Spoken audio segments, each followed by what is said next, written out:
I must get help, said Nicobobinus to himself. Nicobobinus ने अपने आप से कहा कि मुझे मदद का हासिल करना होगी। And he began groping around in the blackness to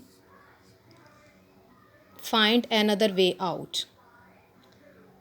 और उसने कोई और रास्ता तलाश करने के लिए अंधेरे में टटोलना शुरू कर दिया, मतलब रास्ता तलाश करना शुरू कर दिया अंधेरे में खुद से। व्हेन ही फाउंड इट, जब उसे मिल गया, हाउ एवर ही हार्ट सैंक, तो जब उसे ये रास्ता मिल गया तो उसका दिल जो था वो डूब गया। सैंक सिंक की सेकेंड फॉर्म है। The only exit appeared to be a narrow gap, बाहर जाने का वाहिद रास्ता फर्श के नज़दीक एक तंग सा खला मालूम होता था, मतलब बहुत ही तंग सी जगह थी। डाउन बाय द फ्लोर, फर्श के नीचे की जानिब। No more than a foot high, जो कि 1 फुट से ज़्यादा बुलंद ना था।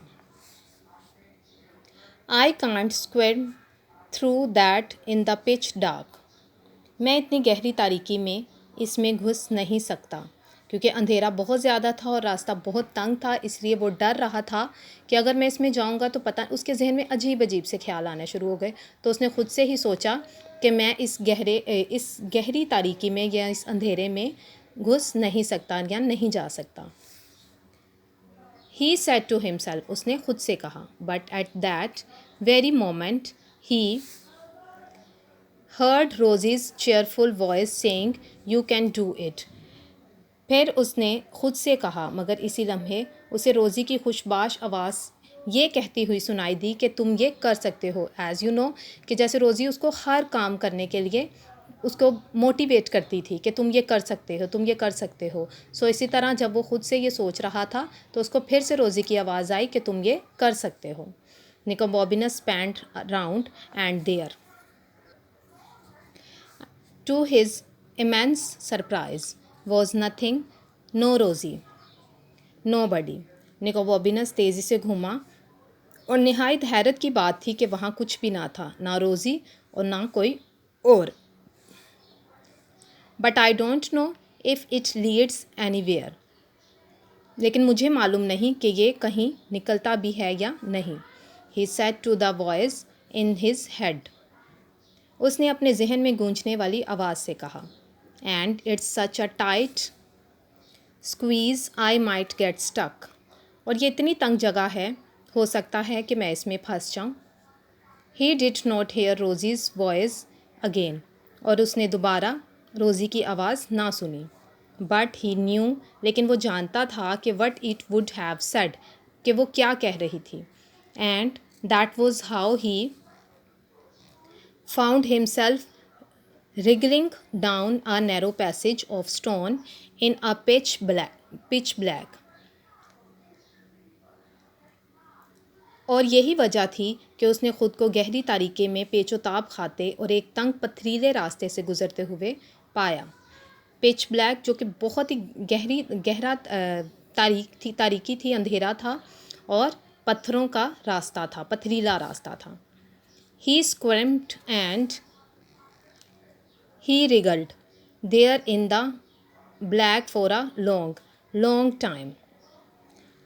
अंधेरे में बहुत देर तक वो इसी तरह कुलबुलाता रहा और सुरंग तंग कुलबुलाता रहा बहुत देर तक। And the tunnel got narrower, और सुरंग जो थी वो तंग से तंग तर होती गई, मतलब रास्ता जो था वो आगे और ज़्यादा तंग था।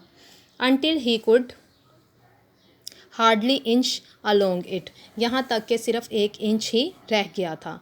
मतलब स्टार्टिंग में हमने जब उसने ये सफ़र शुरू किया था तो वो 1 फुट रास्ता था, लेकिन आहिस्ता आहिस्ता वो कम होता गया, वो सुरंग और तंग से तंग तर होती गई और वो 1 इंच तक रह गया। आई एम गोइंग बैक, मैं वापस जा रहा हूँ। ही सेड टू हिमसेल्फ, उसने खुद से कहा।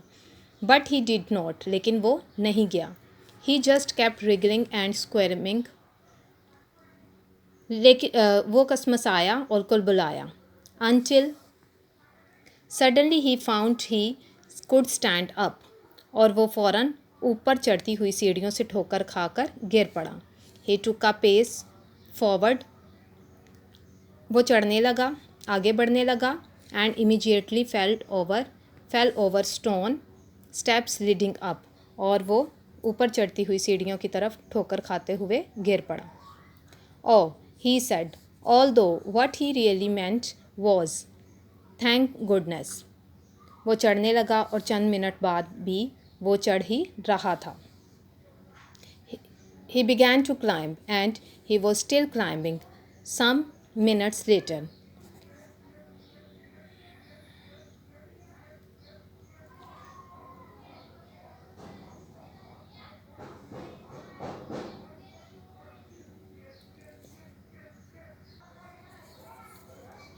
it must be a tower, he thought. ये कोई मीनार होगा, उसने सोचा. और the grandest house in a Venice. और फिर वेनस का सबसे आलिशान, सबसे बड़ा घर. But at that very moment, लेकिन मगर एन उसी वक्त उसने एक रोशनी की.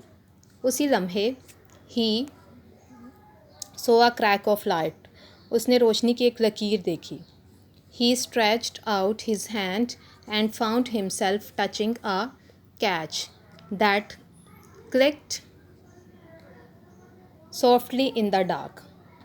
और उसने हाथ बढ़ाया और ख़ुद को एक चटखनी छूते हुए पाया जो अंधेरे में हल्की सी क्लिक के साथ खुल गई. A panel suddenly slid open. यकलख्त एक तख्ता खिसक कर खुल गया. And Nicobobinus stepped through into the most amazing room he had ever seen. और निकोबोबिनस ने अब तक अपनी नज़र में आने वाले सबसे हैरत अंगेज़ कमरे में दाखिल हो गया. और ये जो उसके डिस्कवर था मीन्स उसने अगर जो जैसे रोज़ी उसको कहती थी कि तुम कर सकते हो तो आखिर उसने कर दिखाया. सो इसी तरह वो अपनी मंजिल तक पहुंच गया. अबाउट द ऑथर, मुसन्निफ़ के बारे में. There are the first 2 chapters from the novel Nicobobinus by Terry Jones. Terry Jones का नावल है निकोबोबिनस और उसके ये 2 चैप्टर्स जो हैं वो हमारे इस यूनिट में शामिल किए गए हैं. It is full of humour and adventure. और ये बहुत ही मज़ा और मतलब बहुत ही मजाकिया है और एडवेंचरस यानी एक मुहम जोई से भरा पड़ा है. And you should read the whole novel. आपको पूरा नावल जो है वो पढ़ना चाहिए. If you get a chance, अगर आपको मौका मिले. Besides writing books and poems, writing books और पोएम्स लिखने के अलावा Terry Jones is a comedian. ये एक कॉमेडियन भी था टेरी जॉन्स, और स्क्रीन राइटर भी था, एक्टर भी था, डायरेक्टर भी था एंड हिस्टोरियन भी था. ठीक है. So now we have done our unit number 1 Nicobobinus. So I hope you will understand the whole story, the whole two chapters of Nicobobinus. And kindly students, please see this video and understand the story. And उम्मीद करती हूँ कि आप इसके जो question answers हैं, words meaning जो हमने स्टार्ट में पढ़े और इसकी जो एक्सरसाइजेज़ हैं जो आप सॉल्व्ड स्कूल में से लेंगे, वो आप उम्मीद करती हूँ कि वो आप ज़रूर जो हैं वो याद करके आएंगे. Thank you so much.